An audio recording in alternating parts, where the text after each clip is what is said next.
Hello, good morning दोस्तों, जय हिंद, नमस्कार। आप लोगों का हार्दिक स्वागत एवं अभिनंदन बंदन है आपके अपने YouTube channel double A academy.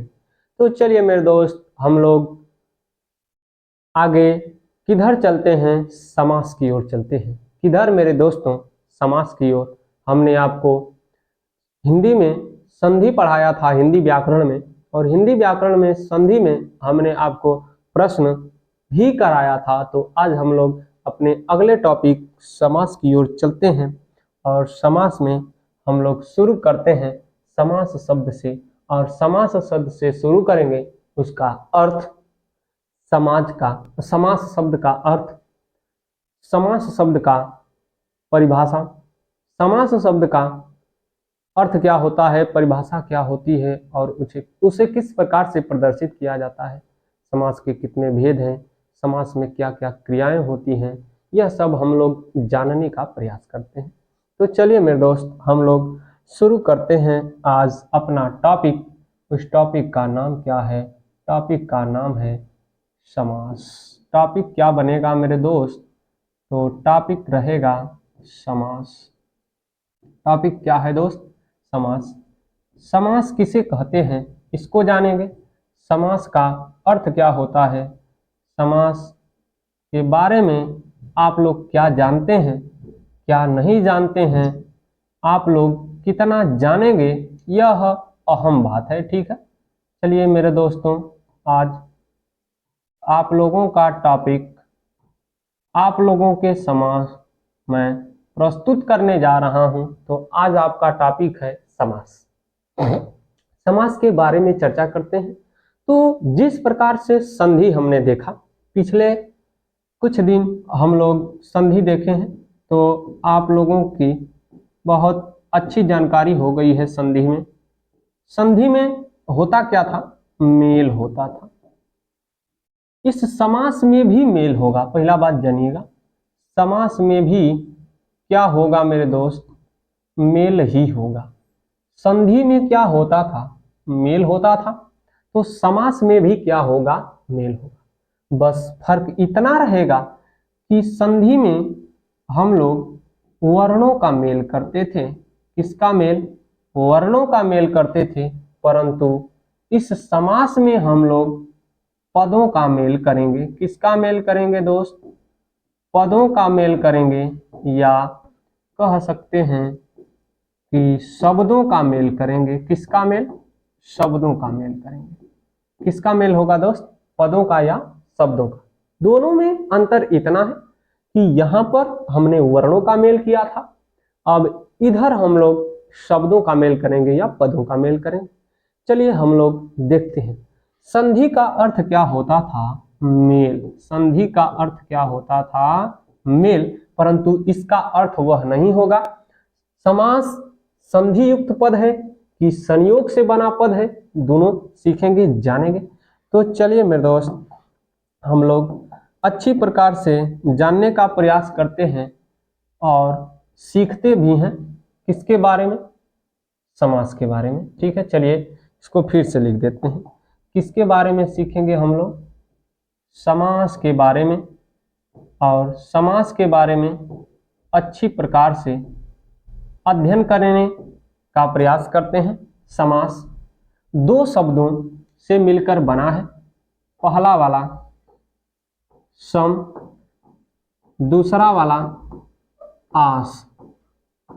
समास दो शब्द सम प्लस आस से मिलकर बना है। आइए देखते हैं। चलिए दोस्त, हम क्या बता रहे थे कि समास सम प्लस आस दो शब्दों से मिलकर बना है। सम का अर्थ होता है समान। सम का अर्थ क्या होता है दोस्त? समान। सम का अर्थ क्या होता है? समान होता है। सम का अर्थ समान होता है। जबकि आस का अर्थ क्या होता है? तो आस का अर्थ होता है बैठना। सम का अर्थ होता है समान तथा आस का अर्थ होता है बैठना। समान रूप से बैठना। अब इसका सार्थक अर्थ निकालेंगे तो बन जाएगा समान रूप से बैठना। समान रूप से क्या करना, बैठना या बैठाना, समान रूप से बैठना या बैठाना। क्या बैठना या क्या बैठाना, आपसे कोई पूछेगा तो उत्तर बताइएगा कि समान रूप से शब्दों का, किसका, शब्दों का, समान रूप से शब्दों का बैठना या बैठाना, समान रूप से शब्दों का बैठना या बैठाना ही समास कहलाता है। समान रूप से शब्दों का बैठना या बैठाना ही समास कहलाता है। यह तो मैं इसका अर्थ बता रहा हूं, लेकिन समास शब्द का अर्थ क्या होता है? तो समास का अर्थ होता है संक्षेपीकरण। समास का अर्थ क्या होता है? तो समास का अर्थ होता है संक्षेपीकरण। समास का अर्थ क्या होता है? संक्षेपीकरण। यानी संक्षेपीकरण न कहेंगे तो संक्षेप करना भी हो सकता है। इसका अर्थ, समास का अर्थ क्या हो सकता है? संक्षेप करना या संक्षेपीकरण। समास दो शब्दों से मिलकर बना है। पहला वाला सम, दूसरा वाला आस। सम धन आस बराबर समास। सम का अर्थ है समान, आस का अर्थ होता है बैठना। समान रूप से शब्दों का बैठना ही समास है। परंतु समास शब्द का हमने जब अर्थ देखा तो समास शब्द का अर्थ निकला क्या? तो समास शब्द का अर्थ निकला संक्षेप या संक्षेपीकरण या संक्षेप करना या संक्षेप में लिखना। ठीक है, चलिए अब हमको देखना है कि समास शब्द संधि से बना है या समास संयोग से बना है। तो समास संधि से नहीं बना है, समास संयोग से निर्मित पद है। समास किससे निर्मित पद है? संयोग से निर्मित पद है। समास संधि के द्वारा नहीं बना है, समास संधि के द्वारा नहीं बना है। किसके द्वारा बना है? संयोग के द्वारा बना है। यानी सम धन आस बराबर समास, इसमें संधि नहीं है। सम धन आस बराबर समास, इसमें क्या हुआ है? संयोग हुआ है। क्या हुआ है मेरे दोस्त?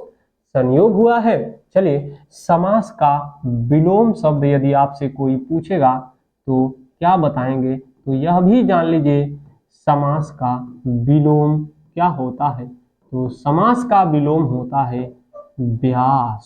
समास का विलोम क्या होता है? व्यास। बहुत लोग विग्रह को मारेंगे, लेकिन विग्रह नहीं होता है। समास में विग्रह एक प्रक्रिया होती है मेरे दोस्तों। समास में विग्रह एक क्या होती है? प्रक्रिया होती है, जिसे समास विग्रह कहा जाता है। परंतु समास का जो विच्छेद होगा वह सम धन आस, लेकिन समास संधि युक्त पद न होकर संयोग से बना एक पद है। समास का विलोम क्या होगा? तो समास का विलोम होगा व्यास। समास का विलोम क्या होगा? व्यास हो जाएगा। तब अब आपसे हम कह दें कि अगर आपसे मैं पूछूं कि समास की परिभाषा क्या होगी, तो समास की परिभाषा आप लोग बता सकते हैं कि नहीं बता सकते हैं? तो चलिए देखते हैं समास की परिभाषा। क्या देखेंगे मेरे दोस्त? हम लोग देखते हैं समास की परिभाषा। क्या मेरे दोस्त? समास शब्द की परिभाषा। ठीक है, समास की कई परिभाषा हो जाएगी, जिसमें मैं एक परिभाषा बता रहा हूं। देखिएगा, लिखिएगा, दो या दो से अधिक। क्या? दो या दो से, दो या दो से अधिक पदों को, दो या दो से अधिक पदों को संक्षेप में करना, संक्षेप में लिखना या करना, दो या दो से अधिक पदों को संक्षेप में लिखना ही समास कहलाता है। समास कहलाता है। दो या दो से अधिक पदों को संक्षेप में लिखना ही समास कहलाता है। या तो मैं इसकी अगली परिभाषा बता रहा हूं। क्या संक्षेप कब किया जाएगा? सुनिए, संक्षेप कब किया जाएगा? तो बीच के कुछ शब्दों को या पदों को मैं हटा दूं, संक्षेप हो जाएगा। अब इसी की अगली परिभाषा क्या हो जाएगी?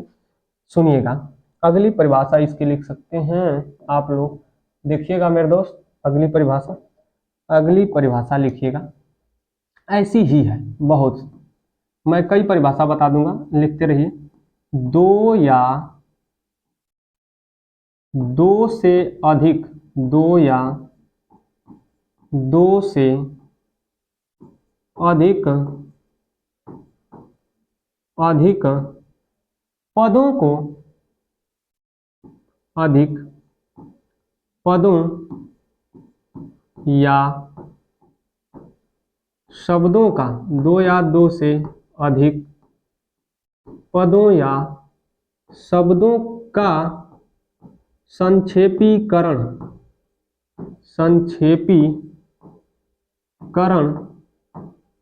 ही समास है।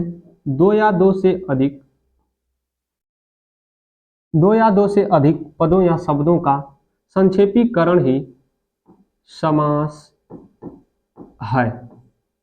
चलिए, दो परिभाषा हमने आपके सम्मुख रखा। दो या दो से अधिक पदों का संक्षेपीकरण ही क्या है मेरे दोस्त? समास। थोड़ा तीसरी परिभाषा और थोड़ा अलग ढंग से प्रस्तुत करते हैं। क्या देखिए, जो तीसरी परिभाषा है अलग ढंग से कैसे प्रस्तुत होगी, देखिए। अब हम बता देते हैं, एक पद है आपका राजपुत्र। एक पद क्या है? राजपुत्र। पहले समझिएगा, फिर परिभाषा अपने से आप बना लेंगे।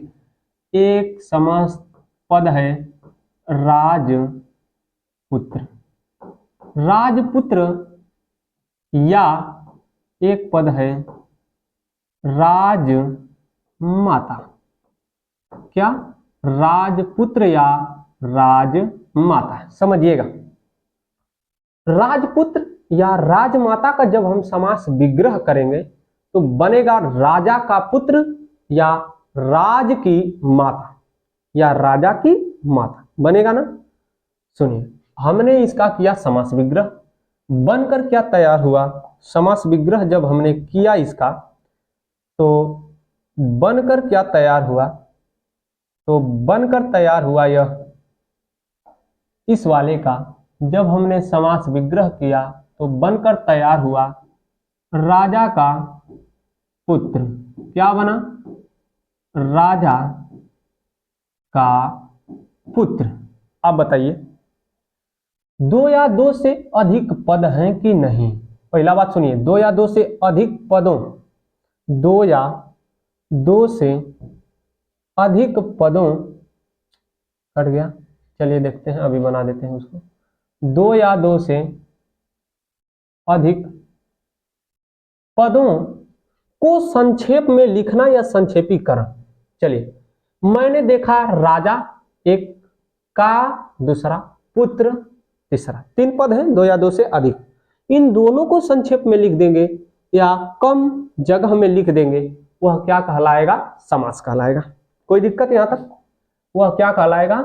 समास। अब यहां तक आपको दिक्कत नहीं है तो मैं अब तीसरी परिभाषा बताता हूं। क्या तीसरी परिभाषा आपको अचंभित करने वाली है कि दो या दो से अधिक पदों के बीच में प्रयोग होने वाले अव्यय शब्द, विभक्ति चिन्ह या परसर्ग को हटाकर शब्दों को पास में लिखना समास कहलाता है। लिखिएगा, इसका अगला क्या बन जाएगा? अगला देखिएगा, अगला मैं लिख रहा हूं, आपको लिखना है, लिखिएगा। दो या दो से अधिक, दो या दो से अधिक पदों या शब्दों, अधिक पदों या शब्दों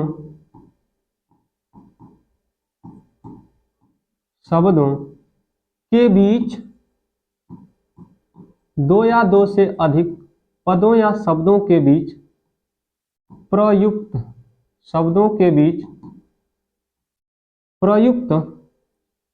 इधर नहीं दिखेगा तो इधर लिख लेते हैं, प्रयुक्त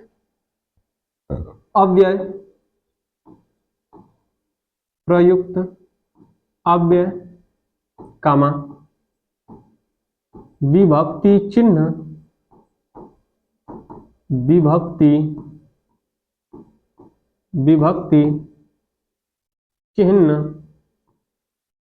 या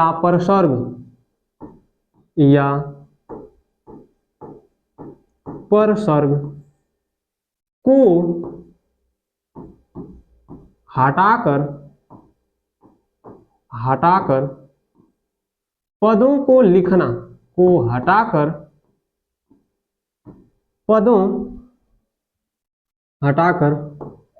पदों को लिखना ही समास कहलाता है। लिखना ही समास कहलाता है। हो गया। चलिए मेरे दोस्त, हमने आपके सामने कितनी परिभाषा रखा? तीनों परिभाषा में यदि आपको कहीं भी दिक्कत हो, ठीक है, इसको अब दिखाई दे रहा होगा ना। चलिए, मैंने 3 परिभाषा आपके सामने लिखा। तीनों परिभाषा में कहीं पर दिक्कत हो कमेंट करिएगा, आपको अगले दिन जरूर उत्तर मिल जाएगा। अगर कमेंट नहीं करेंगे तो नहीं मिलेगा। कारण है कि मांगने वाले को ही मिलता है, जो नहीं मांगता है भगवान भी उसको नहीं देता है। यानी कर्म करने वाले को ही सब कुछ मिलता है, कर्म करने वाले को ही सब कुछ मिलता है। इस बात की पुष्टि श्री रामचरितमानस में भी की गई है। और इस बात की पुष्टि कौन करता है श्री रामचरितमानस में? तो तुलसीदास करते हैं। कहते हैं क्या? सकल पदार्थ इहि जग माही, सकल पदार्थ इहि जग माही, कर्महीन नर पावत नाही। सभी पदार्थ, सभी वस्तुएं इही माने इसी, जग माने जग, माही माने में हैं। सभी वस्तुएं इसी जग में, संसार में हैं। कर्महीन माने कर्म से हीन व्यक्ति, नर माने मनुष्य, नहीं पावत माने पाता है। हे प्रभु श्री राम, और श्री राम के गुण का गाथा करने वाले तुलसी को नमन करता हूं। आइए समास की ओर चलते हैं। उधर चलूंगा, साहित्य में बहुत लंबा चला जाएगा। आइए देखते हैं दोस्त, परिभाषा हमने बताया क्या? परिभाषा हमने क्या बताया दोस्त आपको? परिभाषा हमने बताया, क्या आपके सामने प्रस्तुत है? क्या परिभाषा बताया? 3 परिभाषा। 2 या 2 से अधिक पदों को संक्षेप में लिखना ही समास कहलाता है। जैसे रेल पर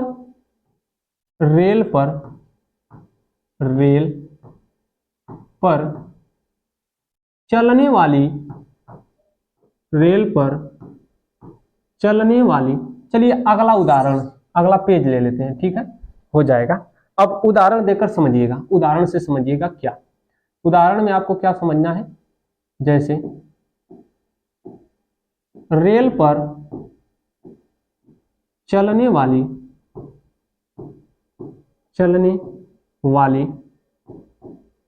गाड़ी, रेल पर चलने वाली क्या? गाड़ी। हो गया। रेल पर क्या करने वाली? चलने वाली क्या? गाड़ी। रेल पर चलने वाली गाड़ी, इतना आपको मिला। और इन सब में आपको 1 2 3 4 5 पद दिखाई दिया। इन पांचों पदों में से मैं कुछ पद को हटाकर संक्षेप कर दूंगा, वही क्या है, समास। जैसे एक, इन सब का एक शब्द से क्या बोध किया जा सकता है? आपका उत्तर आना चाहिए हाँ, किया जा सकता है। कैसे? इसका बोध किया जाएगा एक शब्द से, जिसे कहेंगे रेल गाड़ी। क्या कहेंगे? रेल गाड़ी कहेंगे। क्या कहेंगे दोस्तों? रेल गाड़ी। रेल पर चलने वाली गाड़ी, रेल गाड़ी। हमने आपको क्या बताया? दो या दो से अधिक पदों को संक्षेप में लिखना ही क्या है, समास। देखिए मैंने इतने पद को संक्षेप में लिख दिया, इतने पद को हमने क्या किया, संक्षेप में लिख दिया, बना दिया क्या, रेल गाड़ी। अगली परिभाषा क्या है, देखिए अगली परिभाषा, दो या दो से अधिक पदों या शब्दों का संक्षेपीकरण ही समास है। दो या दो से अधिक पदों को मैंने क्या कर दिया, संक्षेप कर दिया। समास हुआ कि नहीं हुआ? हो गया। तीसरी परिभाषा क्या है? दो या दो से अधिक पदों या शब्दों के बीच प्रयुक्त अव्यय, विभक्ति चिन्ह या परसर्ग को क्या करना, हटाकर पदों को लिखना ही क्या कहलाता है, समास कहलाता है। हो गया कि नहीं हुआ? रेल पर चलने वाली गाड़ी, रेल गाड़ी। हो गया ना? अगला वाला देखिए, राजा का पुत्र। अगला वाला हमने पीछे भी इसका उदाहरण दिया, यहां पर दे रहा हूं। राजा का पुत्र, राजा का पुत्र बराबर क्या बन जाएगा? राजा का पुत्र क्या हो जाएगा, राजपुत्र। होगा कि नहीं होगा? होगा ना? राजा का पुत्र बराबर क्या मेरे दोस्त, राजपुत्र। होगा कि नहीं होगा बताइए? राजा का पुत्र बराबर राजपुत्र, होगा ना? रेल पर चलने वाली गाड़ी। अगला वाला, दही में डूबा हुआ बड़ा। अगला वाला लिखिए, दही में डूबा हुआ बड़ा। दही में डूबा हुआ बड़ा। इतने शब्दों को यदि मैं छोटे शब्द में प्रस्तुत कर दूं, यदि मेरे पास यह क्षमता है, तो वह शब्द क्या कहलाएगा, समास। और मैं इसको छोटे से शब्द में बदल कर ही रहूंगा, बनेगा दही बड़ा। बनेगा कि नहीं बनेगा? बन जाएगा दही बड़ा। दही बड़ा एक कविता थी, जब कक्षा 2 में हम लोग पढ़ते थे कि सारे चूहे ने मिलजुल कर एक बनाया दही बड़ा, 70 किलो दही मंगवाया, खूब सजाया दही बड़ा। ठीक है, देख लीजिएगा, पुरानी कविता को लेकर जीते रहिए, नई कविता पर ही नहीं जीते हैं। चलिए देखिए क्या हो रहा था कि दही में डूबा हुआ बड़ा, मैं कहा हूं कि यदि मैं इसे छोटे शब्दों में लिख सकता हूं तो यह क्या हो जाएगा, दही बड़ा एक समास हो जाएगा। ठीक है, आगे देखिए मैं बताता हूं क्या, कि यथाशक्ति, यथाशक्ति एक शब्द क्या है, यथाशक्ति। यथाशक्ति का जब मैं विच्छेद करूंगा, यानी इसका विग्रह करूंगा, तो बनेगा क्या, शक्ति के अनुसार। यथाशक्ति बन जाएगा, यथाशक्ति शब्द जब मैं इसका विग्रह करूंगा तो बनेगा क्या, बनेगा शक्ति के अनुसार। किसके अनुसार? शक्ति के अनुसार। अब बताइए, शक्ति के अनुसार क्या हुआ, शक्ति के अनुसार। सुनिए, शक्ति के अनुसार, ये आपका विभक्ति चिन्ह दिख रहा है कि नहीं दिख रहा है? इसका हमने क्या कर दिया, लोप। पीछे आते हैं, देखते हैं, किसको हटाकर, विभक्ति चिन्ह।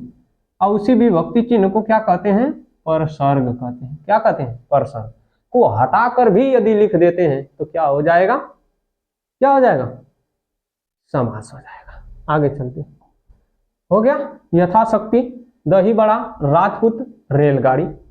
अगला वाला, घोड़ा गाड़ी। मतलब घोड़े के द्वारा खींची जाने वाली गाड़ी, बैलगाड़ी बैल के द्वारा खींची जाने वाली गाड़ी या बैल से चलने वाली गाड़ी। ठीक है, यह तो रहा आपको बेसिक तरीका जानने का। क्या है बेसिक तरीका। अब हम लोग चलते हैं समास में होने वाली प्रक्रियाएं। उससे पहले हम लोग जानेंगे समास में प्रयुक्त होने वाले पद। ठीक है, आप लोग लिखिएगा, हेडिंग बनाइएगा, क्या समास में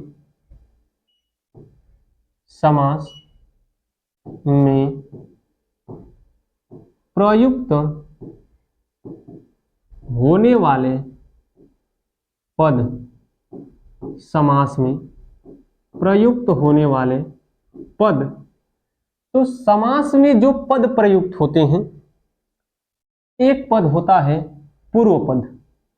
पहले पद को कहा जाता है पूर्व पद। पहले पद को क्या कहा जाता है पूर्व पद। दूसरे पद को क्या कहा जाता है उत्तर पद। तीसरे पद को कह सकते हैं अन्य पद। अन्य पद या इसी को कह सकते हैं तृतीय पद। पूर्व पद को कह सकते हैं प्रथम पद। पूर्व पद को क्या कहेंगे प्रथम पद। उत्तर पद को क्या कहेंगे द्वितीय पद। उत्तर पद को क्या कहेंगे दोस्तों द्वितीय पद। हो गया पूर्व पद, उत्तर पद, तृतीय पद, इसी को कहते हैं अन्य पद। समझिएगा, समास में मुख्य रूप से समास में मुख्य रूप से दो पद होते हैं। मुख्य रूप से कितने पद होते हैं दो पद। समास में मुख्य रूप से दो पद होते हैं, परंतु समास में सामान्यतः कितने पदों की गणना की जाती है तो समास में सामान्यतः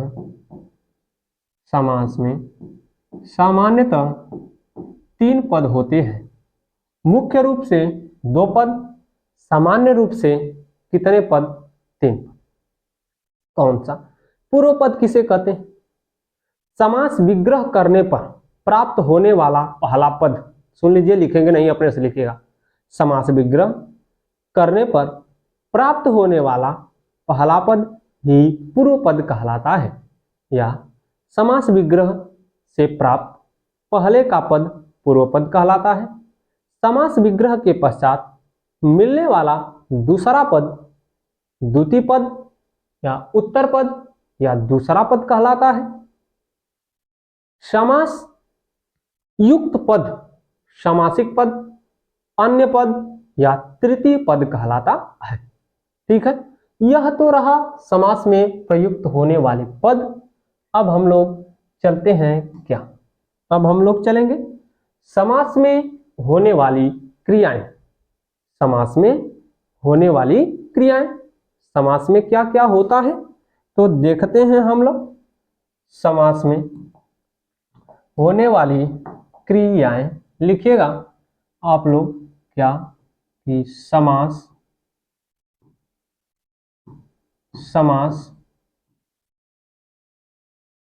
में होने वाली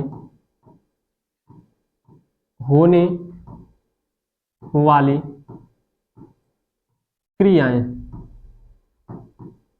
समास में क्रिया क्या होती है मेरे साहब मेरे दोस्तों।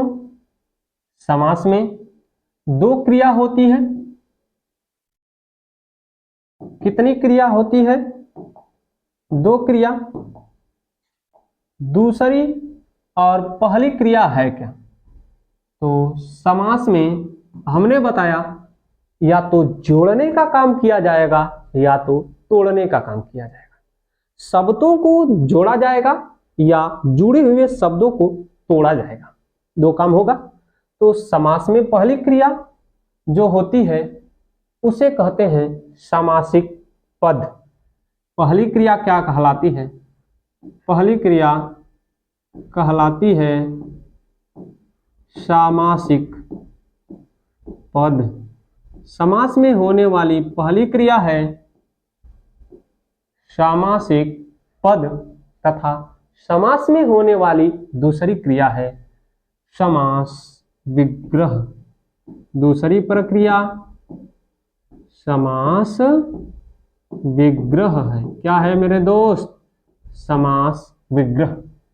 पहला वाला सामासिक पद, दूसरा वाला समास विग्रह। सामासिक पद किसे कहते हैं? तो समास के नियमों के द्वारा बिखरे हुए पदों को एक स्थान पर बटोर देना क्या कहलाता है? समासिक पद। या समास के नियमों के द्वारा निर्मित पद सामासिक पद कहलाता है। देखिए, लिख लीजिएगा आप लोग क्या समास के, लिखिए समासिक पद में लिखिए, सामासिक पद में लिखिएगा कि समास के नियमों के द्वारा, किसके द्वारा मेरे दोस्त? लिखिएगा समास के नियमों के द्वारा, नियमों के द्वारा निर्मित पद, समास के नियमों के द्वारा निर्मित पद या शब्द सामासिक पद कहलाता है। सामासिक पद कहलाता है। समास के नियमों के द्वारा निर्मित पद सामासिक पद कहलाता है। जैसे जैसे इसको थोड़ा सा ऊपर करते हैं, दिखाई देगा, हम भी लिख लेते हैं अच्छे से। जैसे में क्या हो जाएगा? जैसे में लिखिएगा, जैसे राजमाता, राजमाता, राजपुरुष, राजमाता, राजपुरुष, राजपुत्र, राजपुत्र, दही बड़ा, दही बड़ा, यथाशक्ति, दही बड़ा, एक ही में रहेगा, दही बड़ा, यथा शक्ति, बैलगाड़ी, बैलगाड़ी, घोड़ा गाड़ी, घोड़ा गाड़ी इत्यादि कर लीजिए, बहुत बन जाएगा, इत्यादि। ठीक है, हमने बताया क्या? समास के नियमों के द्वारा निर्मित पद या शब्द सामासिक पद कहलाता है। किसके द्वारा? समास के नियमों के द्वारा निर्मित पद या शब्द सामासिक पद कहलाता है। क्या राजमाता, राजपुरुष, राजपुत्र, दही बड़ा, यथाशक्ति, बैलगाड़ी तथा घोड़ा गाड़ी क्या बिना नियम के बने हुए शब्द हैं? बताइए, बिना नियम के बने हैं? नहीं। अगर नियम के द्वारा नहीं बने हैं तो यह क्या कहलाएंगे? कुछ नहीं। यदि नियम से बने हैं तब यह क्या कहलाएंगे? सामासिक पद कहलाएंगे। क्या कहलाएंगे? सामासिक पद। ठीक है, देख लीजिए, यह रहा आपका समास में प्रयुक्त होने वाली पहली प्रक्रिया, सामासिक पद। बिखरे हुए पदों को आपस में समास के नियमों के द्वारा मिला देना सामासिक पद कहलाता है। चलिए मेरे दोस्त, अब हम लोग समास विग्रह की ओर चलते हैं। किधर चलते हैं मेरे दोस्त? समास विग्रह की ओर चलते हैं। तो पेज नया ले ले, स्क्रीनशॉट बना लीजिए आप लोग, मैं हट जाता हूं, पेज नया ले लेते हैं। हो गया? चलिए अब हम लोग समास विग्रह की ओर चलते हैं। हो गया ना? चलिए मेरे दोस्त, नया पेज, समास विग्रह की ओर चलते हैं और समास विग्रह में आपको क्या मिलने वाला है, चलिए देखते हैं आपके नसीब में लिखा क्या है। ठीक है, आपके नसीब में क्या लिखा है देखते हैं। समास विग्रह, हमारा अगला टॉपिक समास विग्रह। अगला टॉपिक क्या है? समास विग्रह। ठीक है दोस्तों, देखते हैं समास विग्रह क्या है। समास विग्रह क्या है देखते हैं। समासिक पदों को तोड़ना या समासिक पदों में छिपे हुए अव्यय पदों को अलग करना या समासिक पदों में छिपे हुए विभक्ति चिन्ह को प्रदर्शित करना या अलग अलग करना या समासिक पदों से संबंध को बताना या संबंध को परिलक्षित करना समासिक पद कहलाता है।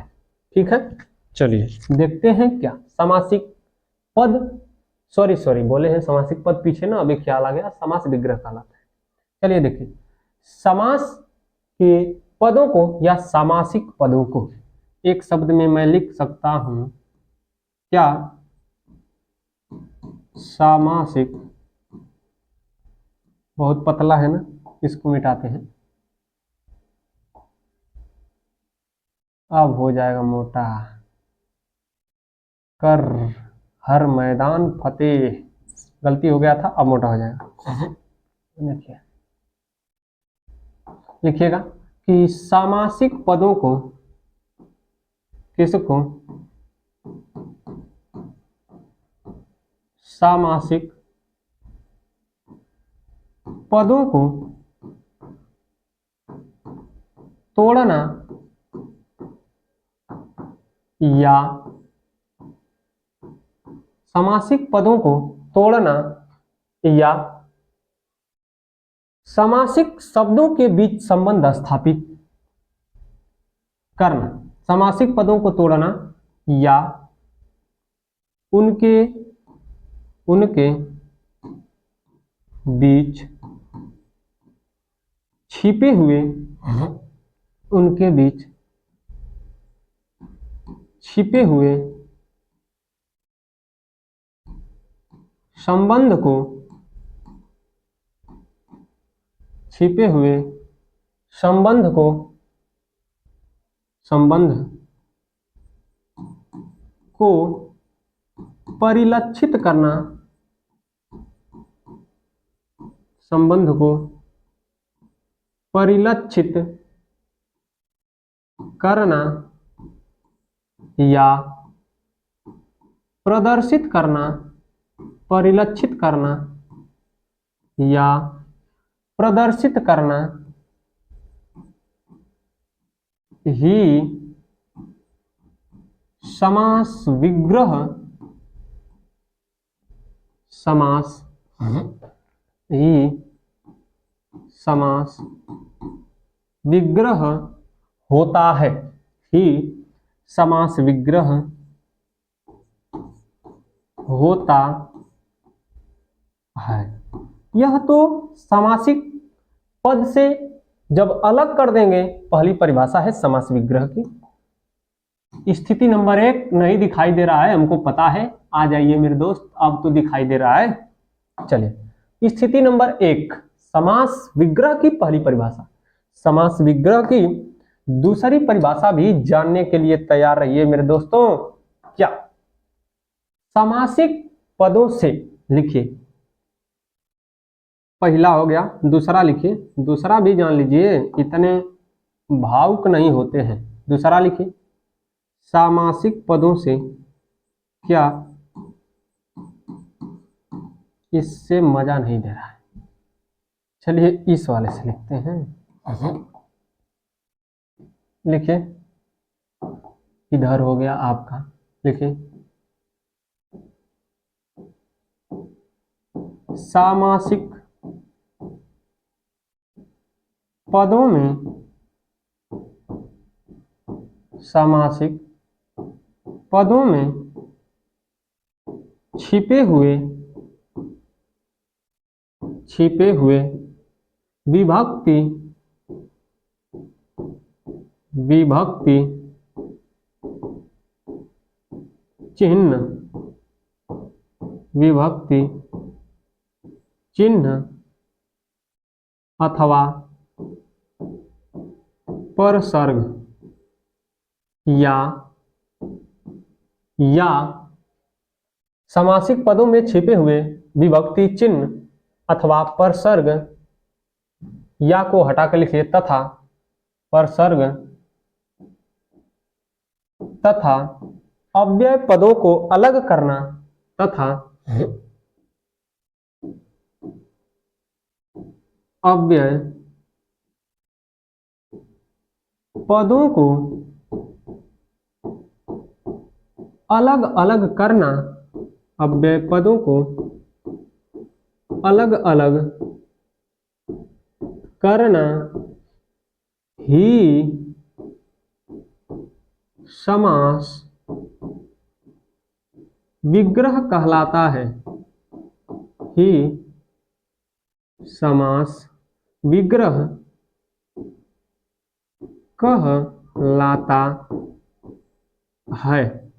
चलिए मेरे दोस्त, हमने समास विग्रह की दो परिभाषा बताया और आशा करता हूं कि दोनों परिभाषा आप लोग समझ गए होंगे किस प्रकार से। अब बताता हूं कैसे। पीछे चलते हैं दो स्टेप, एक दो। देखिए, राजमाता, राजपुरुष, राजपुत्र, दही बड़ा, यथाशक्ति, बैलगाड़ी, घोड़ा गाड़ी इत्यादि। अब मैं आपको लेता हूं एक पद। एक पद है क्या? देखिए, पद हमने क्या लिया? यथाशक्ति। पद मैं आपसे लेने के लिए कहा हूं यथाशक्ति। एक पद माई बाप मेरे दोस्तों, यथाशक्ति। यथाशक्ति यह सामासिक पद है। कैसा पद है? सामासिक पद है कि नहीं, पहले बताइए, है कि नहीं? अगर है तो कमेंट में लिखिए कि हाँ है, अगर नहीं है तो लिख दीजिए नहीं है।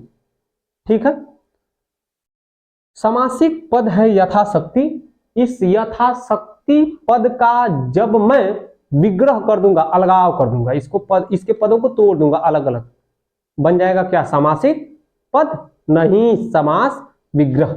यथाशक्ति को जब मैं तोड़ूंगा, यथाशक्ति को क्या करूंगा? जब मैं तोड़ूंगा तो बन जाएगा क्या? शक्ति के अनुसार। क्या बनेगा? बनेगा शक्ति के अनुसार। किसके अनुसार? शक्ति के अनुसार। अब बताइए मेरे दोस्तों, क्या ये यथाशक्ति की ही तरह दिखाई दे रहा है या अलग अलग? तो यथाशक्ति शब्द से मैंने शक्ति के अनुसार शब्द जो बनाया, यही क्या है मेरे दोस्तों? समास विग्रह। और यह क्या है? समासिक पद। चलिए, आपके लिए काम है, काम काम काम लिखिए। यथाशक्ति का तो हमने बता दिया, आपके लिए काम है, कमेंट में अभी छापिए, छाप दीजिए। आ रहा है ना? राजमाता, राजपुरुष, राजपुत्र, दही बड़ा, बैलगाड़ी, घोड़ा गाड़ी तथा एक है रेलगाड़ी। इसमें से केवल दू मेरे दोस्तों, दू ठो क्या करिए? विग्रह करके अभी कमेंट में लिखिए, अभी कमेंट में लिखिए। पता कैसे चलेगा कि आप लोगों को पता है? पता कैसे चलेगा कि आप लोगों को पता है? तो चलिए आगे चलते हैं। स्क्रीनशॉट लिए हैं, ठीक है, अब इसका भी स्क्रीनशॉट ले लीजिए, स्क्रीनशॉट लीजिए, आगे चलते हैं। आगे अब मैं बताऊंगा आप लोगों को समास विग्रह कितने प्रकार का होता है। लिखिए आप लोग, क्या समास विग्रह के प्रकार। ठीक है दोस्त, लिखिए आपका टॉपिक बन गया पहला समास। टॉपिक क्या हो जाएगा? हो जाएगा आपका टॉपिक समास विग्रह। समास विग्रह के प्रकार। समास विग्रह के क्या प्रकार? हो गया। समास विग्रह कितने प्रकार का होता है? यदि आपको आ रहा है तो कमेंट में बताइए, और नहीं आ रहा है तो मैं बता रहा हूं। ठीक है, देखिए समास विग्रह मेरे दोस्त दो प्रकार का होता है। समास विग्रह कितने प्रकार का? दो प्रकार का। चलिए हो गया, देखते हैं समास विग्रह कितने प्रकार का होता है मेरे दोस्तों। समास विग्रह दो प्रकार का होता है। कौन कौन सा? एक होता है अलौकिक समास विग्रह। एक क्या होता है? पहला वाला होता है अलौकिक। पहला अलौकिक समास विग्रह। एक होता है अलौकिक समास विग्रह तथा एक होता है लौकिक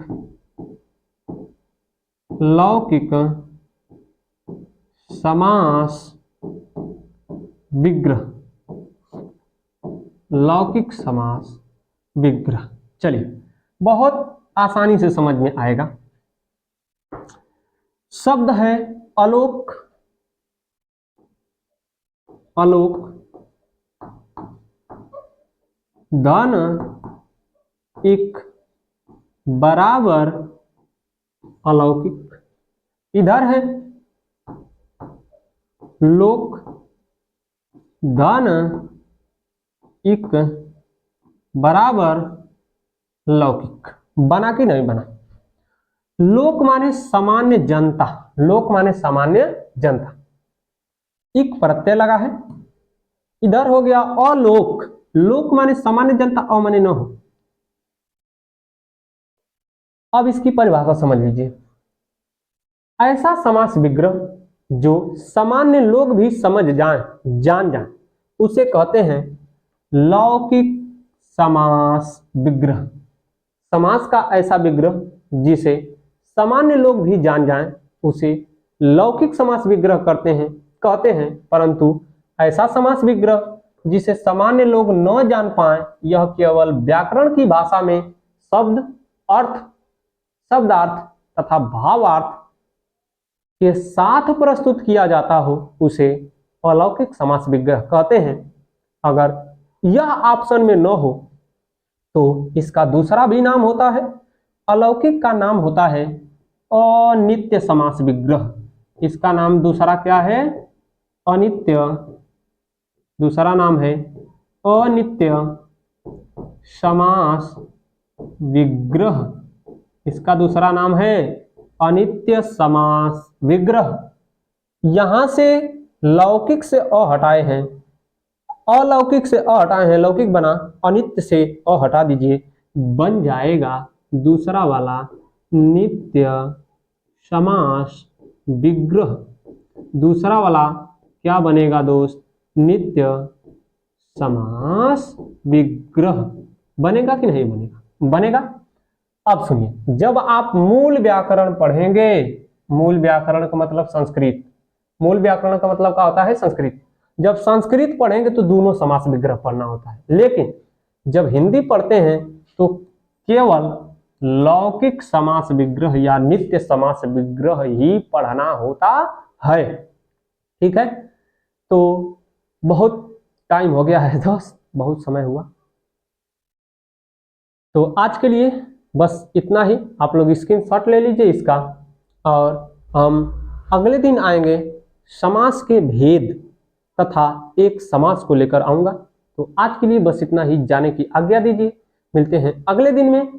प्रतिदिन मैं आपको एक कक्षा देता रहूंगा। और हाँ, बता देना चाहता हूं कि हमारे यहाँ तैयारी की कक्षाएं के साथ साथ 9वीं 10वीं 11वीं और 12वीं की भी कक्षा चल रही है।